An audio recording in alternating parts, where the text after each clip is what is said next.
Salutare, dragilor, și bine v-am regăsit pe canalul meu. Sper tare mult la final să mă susțineți cu un like și o abonare să ajungem și noi cât mai rapid la 1000 de abonați. Vă mulțumesc tare mult, vă urez vizionare plăcută și în continuare sunteți niște drăguți. Ia dă-te la o parte, mamă. Și unde sunt papucii pentru musafiri? Iar i-ai ascuns pe nu știu unde. Ușa de la intrare nici măcar nu se trânti. Scoase doar un scârțâit jalnic din balamale, capitulând în fața presiunii cu care fusese împinsă. Tamara Vasilievna năvăli în hol asemenea unui tren blindat, greu, care intra pe o linie secundară. În mâini îi atârna o geantă diformă din imitație de piele, iar pe chip îi se citea hotărârea unui om venit să-și impună propriile reguli pe teritoriul altcuiva. Olga, care abia își împinsese laptopul deoparte, după ore întregi petrecute citind cele mai recente hotărâri ale Curții Supreme, oftă încet. Ieși în hol. Soacra își scotea deja bocancii grei de toamnă, fără să-i pese că tălpile murdare pătau parchetul laminat de culoare deschisă. Pașa, soțul de drept al Olgăi, își scoase capul din dormitor. Ținea în mâini joystick-ul consolei de jocuri, iar pe față îi se întipărise expresia unei resemnări blânde. Pavel prefera întotdeauna să se dizolve în peisaj, la primul semn că se apropia furtuna. Era un băiat bun, blând, însă în preajma mamei sale se transforma într-o gelatină lipsită de voință. De fapt, locuiau în apartamentul rămas lui Pașa moștenire de la bunicul său decedat.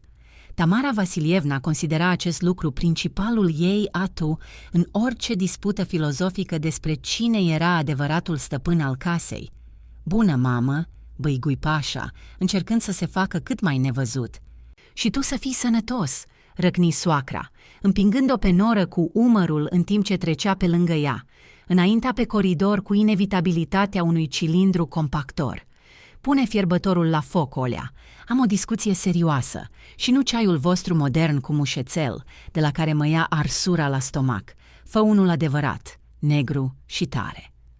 Olga intră fără un cuvânt în bucătărie.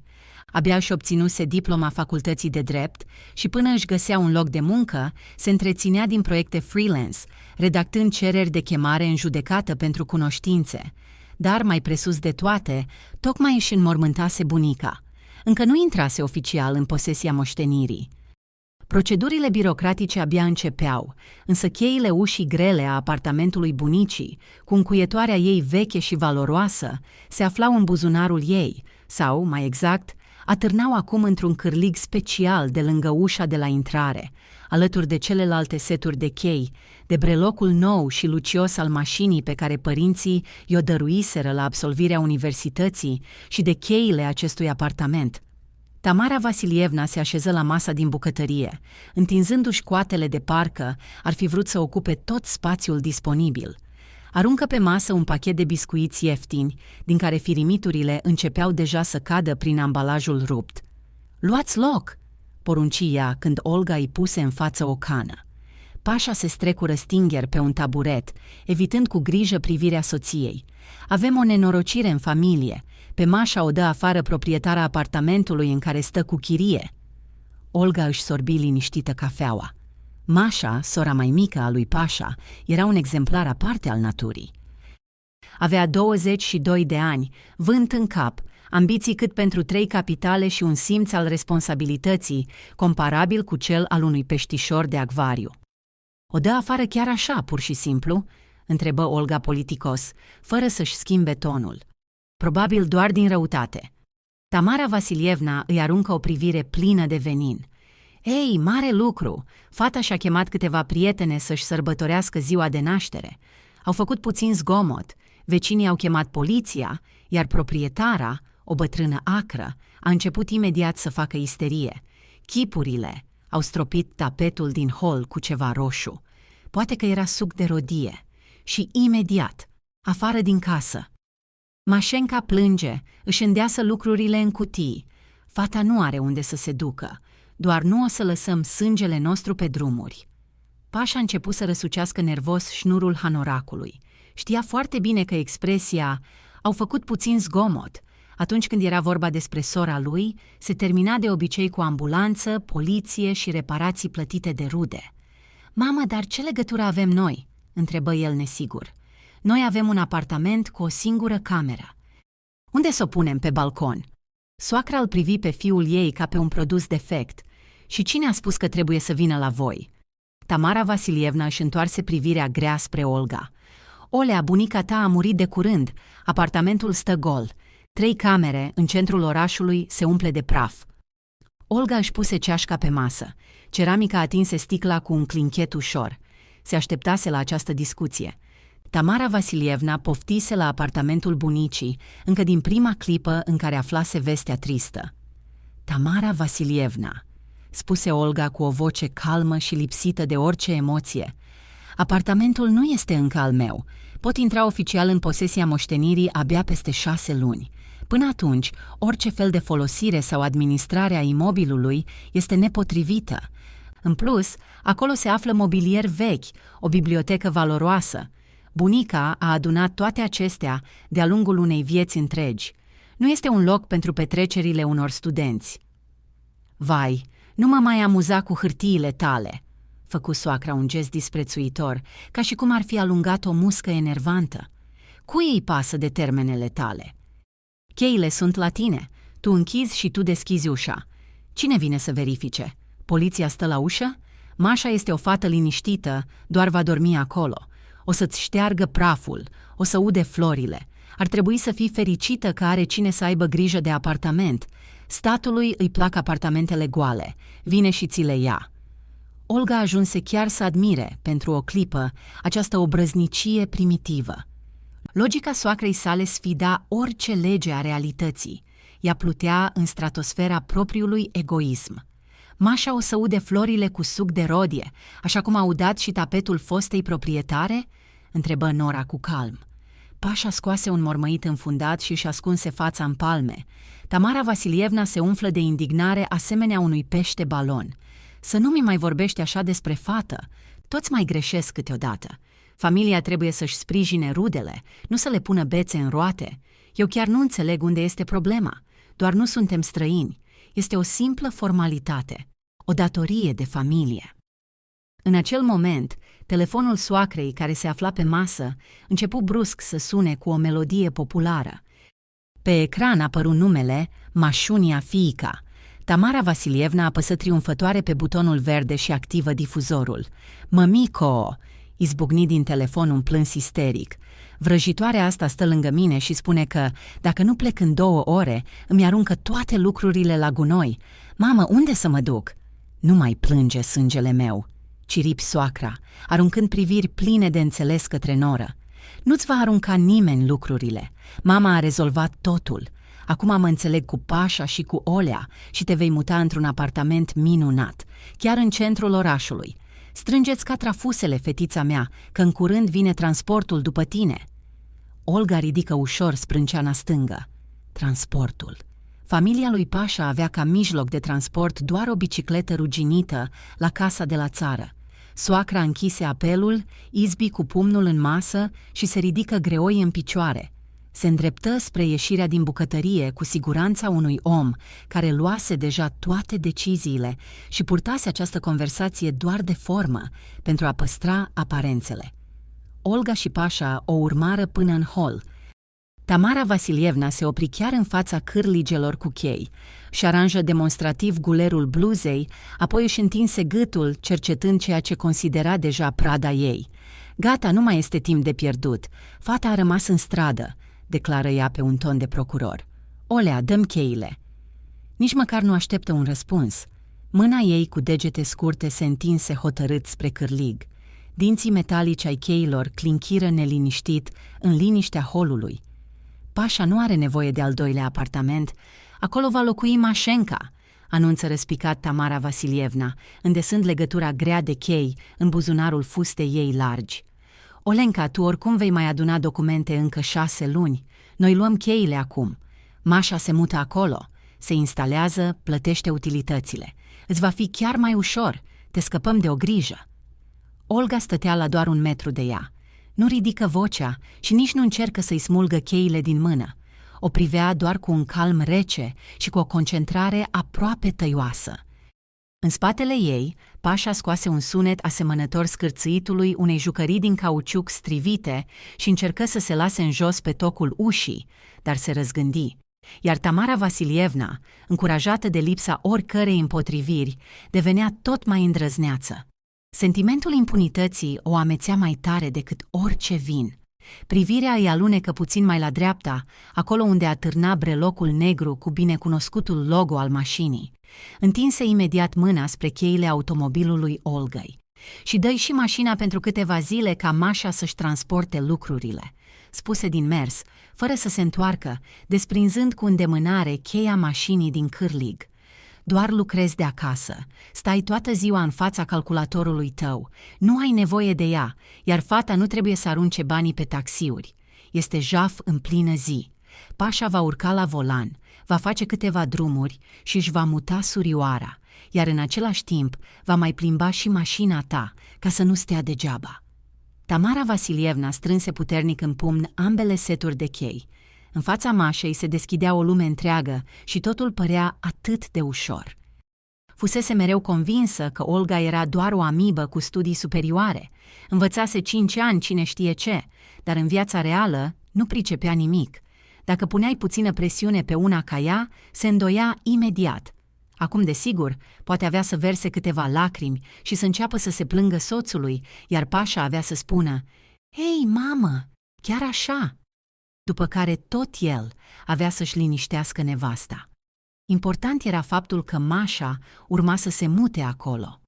Odată ce avea să se obișnuiască printre antichitățile bunicii, ar fi fost foarte greu să mai fie scoasă din apartament, iar dacă Olga ar fi început să facă scandal, Tamara Vasilievna avea să întoarcă pe soți unul împotriva celuilalt, să divorțeze dacă vor. Apartamentul acesta era al lui Pașa.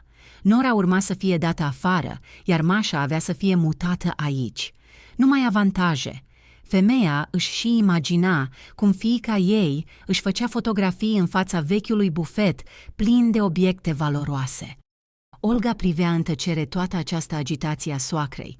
Nu începu niciun scandal. Nu existau isterii, plânsete sau încercări de a trezi o conștiință pe care soacra ei nu o avusese niciodată. Nora făcu pur și simplu un pas înainte, cu mișcări line. Pe chipul ei apăru un zâmbet politicos, perfect neutru, al unui om gata să facă un compromis.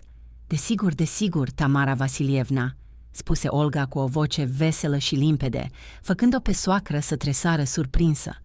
Ce problemă ar putea exista? Să nu-ți ajuți cumnata ar fi pur și simplu un păcat. Doar să rezolvăm câteva formalități. Durează literalmente 1 minut. Olga băgă mâna în buzunarul pantalonilor de casă și scoase telefonul mobil. Cu o mișcare rapidă a degetului mare deblocă ecranul, deschise o aplicație și apăsă butonul mare, roșu. Pe ecran începu să curgă cronometrul. „Tamara Vasilievna," spuse Olga pe un ton puțin mai ridicat. Vocea ei devenise clară, fermă și rostea fiecare cuvânt ca și cum ar fi citit un verdict. „Din moment ce insistați ca Mașa să se mute imediat în apartament și să folosească mașina mea, haideți să consemnăm chiar acum obligațiile noastre juridice și financiare, pentru ca mai târziu să nu avem probleme nici cu fiscul, nici cu legea. Doar suntem oameni cinstiți, nu-i așa?" Soacra încremeni cu cheile strânse în pumn. Mintea ei, obișnuită să funcționeze după regulile târguielilor din piață, procesa cu greu această schimbare bruscă de ton. „Ce obligații?" întrebă ea suspicioasă, îngustând ochii. „Ce mai pui tu la cale, fată?" Olga nu răspunse. Se întoarse pe călcâie, făcu 3 pași până la măsuța din hol, unde rămăsese laptopul deschis. Ecranul se lumină imediat. Degetele tinerei începură să alerge pe tastatură cu viteza unei rafale de mitralieră. Clac, clac, clac.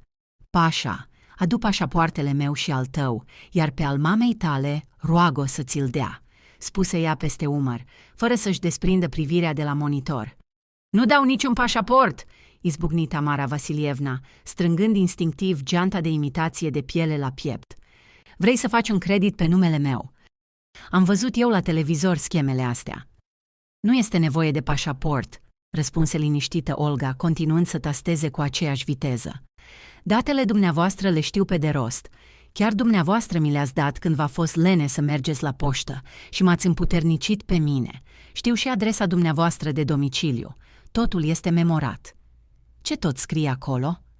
Soacra făcu un pas spre măsuță, încercând să privească monitorul, dar nu vedea decât rânduri dese de litere negre pe fundal alb. Textul creștea sub ochii ei, se umplea de alineate și numerotări, cu o viteză aproape înfricoșătoare. "Vă protejez interesele, Tamara Vasilievna," răspunse Nora cu o voce blândă.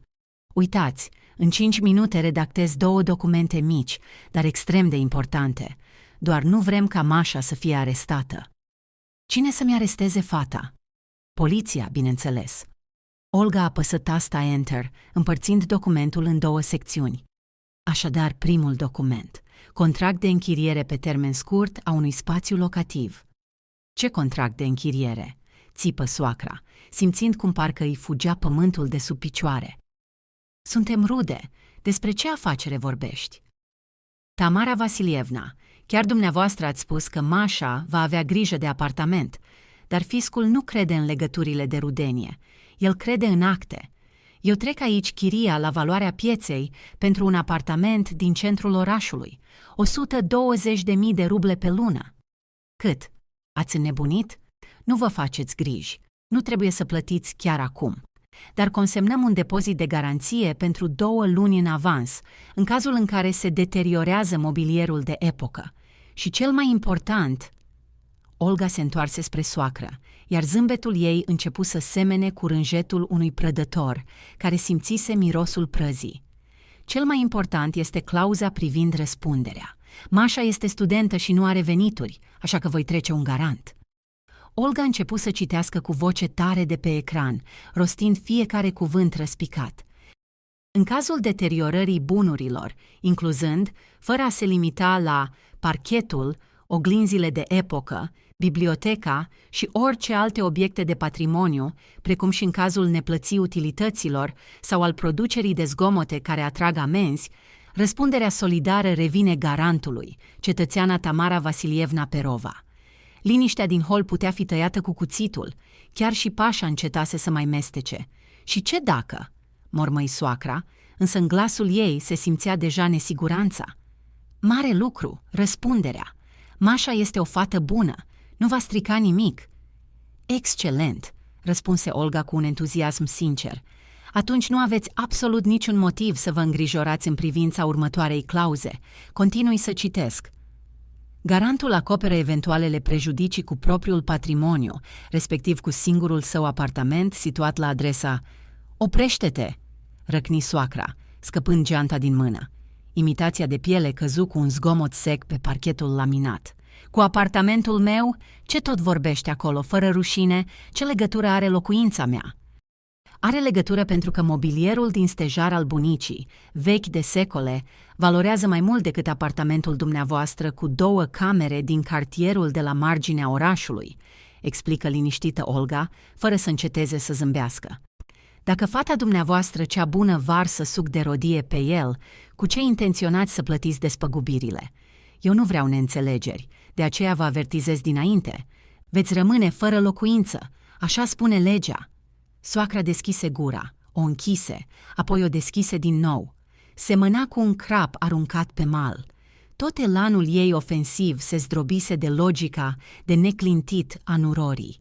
"Răstălmăcești lucrurile, asta este șantaj," scuipă Tamara Vasilievna, încercând să readucă discuția pe terenul familiar al scandalului domestic. "Nu este șantaj, este codul civil," răspunse Olga, deschizând următoarea filă. "Iar acum urmează documentul cu numărul 2, contract de comodat pentru automobil, adică de folosință gratuită, dacă folosim limbajul nostru juridic, atât de plictisitor." "Dar mașina o va conduce Pașa," încercă să se apere soacra. "Pașa nici măcar nu este trecut în polița de asigurare și, sincer, nici ca șofer nu este prea grozav," replică Olga. "Eu aș lăsa-o mai degrabă pe Mașa la volan, însă atunci va trebui să consemnăm o condiție foarte strictă. Comodatarul, reprezentat de fiica dumneavoastră, se obligă ca, în termen de 24 de ore, să încheie pe cheltuiala proprie o poliță RCA fără limitări. Apropo, asta costă în jur de 40.000 de ruble. Pregătiți banii. 400.000, auzi Pașa din spatele lor. 40, îl corectă soția fără să-i acorde prea multă atenție. Dar acestea sunt detalii. Acum urmează partea cea mai importantă. Comodatarul își asumă întreaga răspundere materială și penală pentru orice accident rutier, pentru toate amenziile primite de la camerele de supraveghere și pentru uzura tuturor componentelor automobilului. Iar garantul... Olga făcu o pauză teatrală. Mai apăsă câteva taste, mări fontul de pe ecran până la dimensiuni aproape absurde și întoarse laptopul spre soacră. Iar garantul, Tamara Vasilievna Perova, garantează achitarea valorii integrale a automobilului în cazul furtului, distrugerii totale sau confiscării acestuia. Plata se efectuează în termen de 10 zile lucrătoare, prin valorificarea bunurilor personale ale garantului. Și iată că revenim din nou la apartamentul dumneavoastră, cu 2 camere de la periferie. Tamara Vasilievna privea fără expresie literele negre și uriașe de pe ecran. Acestea păreau că dansează în fața ochilor ei și se contopeau într-o singură sentință înfricoșătoare. Apartamentul ei, fortăreața ei, singurul ei capital datorită căruia se simțea stăpâna absolută a familiei. Iar acum această puștoaică cu diplomă îi propunea să pună totul în joc doar pentru ca Mașenca să poată trăi în confort. Olga luă telefonul, care continua să înregistreze întreaga conversație. Făcu un pas spre soacră și îndreptă camera direct spre pumnul ei încleștat, din care ieșeau cele 2 seturi de chei.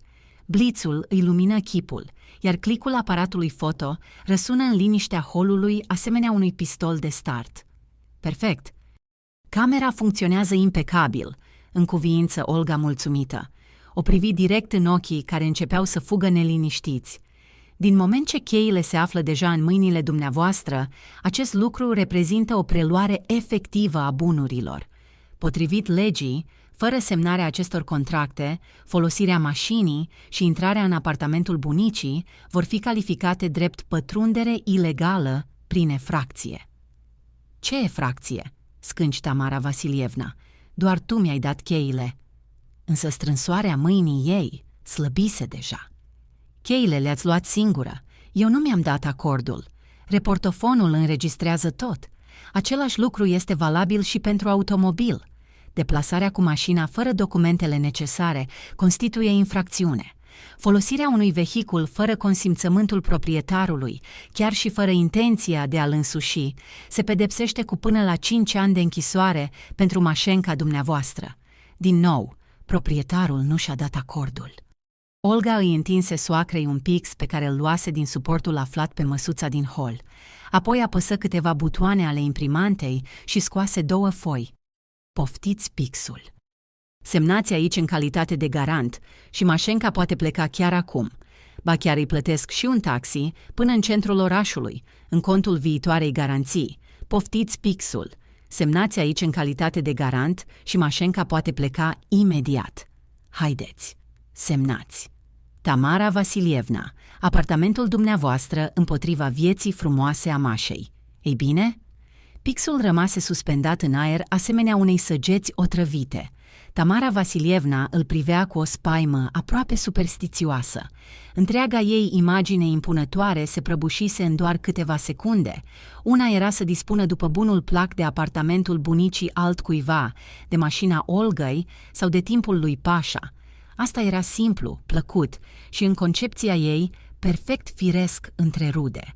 Însă în clipa în care mâna nevăzută a legii îi apucase propriul portofel și proprii metri pătrați, soacra își aminti cum, cu doar o lună în urmă, Mașa reușise să distrugă cuptorul cu microunde, încercând să fiarbă o cutie de lapte condensat în el.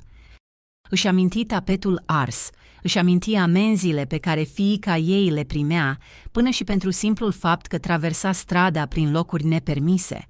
Să-și riște propria locuință pentru confortul fiicei sale era ceva ce nu era dispusă să facă în niciun caz. Instinctul matern cedase în fața instinctului de conservare. Degetele Tamarei Vasilievna începură să se descleșteze încet, ca și cum ar fi fost cuprinse de un spasm dureros. Metalul scoase un clinchet. Mai întâi, legătura grea cu cheile apartamentului bunicii căzu pe măsuța pe care se afla laptopul. Imediat după aceea, cu un zgomot ușor de plastic, ateriză și brelocul lucios al mașinii. Fața soacrei căpătase culoarea unui pergament îngălbenit de vreme. Buzele îi se întinseră într-un zâmbet chinuit și înfiorător. Dar de ce să fim atât de oficiali, Olea?" murmură Tamara Vasilievna, încercând să readucă în glasul ei vechea notă condescendentă, însă nu reuși decât un behăit jalnic. Doar suntem o familie, ce atâtea contracte și poliție. Eu doar glumeam, voiam să văd cum reacționezi." Se aplecă în grabă, își ridică geanta de imitație de piele de pe podea și o strânse la piept ca pe un scut. "Descurcați-vă singuri cu fiarele și cocioabele voastre," aruncă ea deja din prag, îndesându-și grăbită picioarele în bocanci. Nici nu se mai obosi să-i lege, pur și simplu călcă pe călcâiele lor. Mașenca poate foarte bine să locuiască și în cămin, nu este făcută din zahăr, nu se va topi. Iar voi, de fapt, sunteți niște egoiști. Ușa se deschise larg, iar soacra ieși pe casa scării chiar mai repede decât intrase în apartament. Coborând treptele, mormăi suficient de tare încât să fie auzită din locuință. "Uite ce rechin! Am încălzit un șarpe la sân." "Escroacă juridică!" mormăi soacra în timp ce se îndepărta. Pașa, care rămăsese ghemuit pe vine, reuși în cele din urmă să răsufle ușurat, se ridică de pe podea și își privi soția cu un amestec de respect și teamă instinctivă. Olga întinse calm mâna spre telefon, apăsă butonul de oprire al reportofonului, salvă înregistrarea în spațiul de stocare din cloud, apoi luă cu grijă de pe masă legătura de chei și o agăță la loc, fără grabă, în cârligul de lângă ușă. Fără să-și privească soțul, se apropie de laptop și, dintr-o singură mișcare, îi închise capacul. Apoi ridică între două degete foile nesemnate ale contractelor și le rupse încet în două, după care zâmbi larg și sincer. Trecuse cu nota maximă primul ei examen important de competență juridică în fața unui adversar adevărat. Vă mulțumesc tuturor pentru atenție. Alături de dumneavoastră a fost Daniela. V-aș fi foarte recunoscător dacă ați susține canalul printr-un like și o abonare.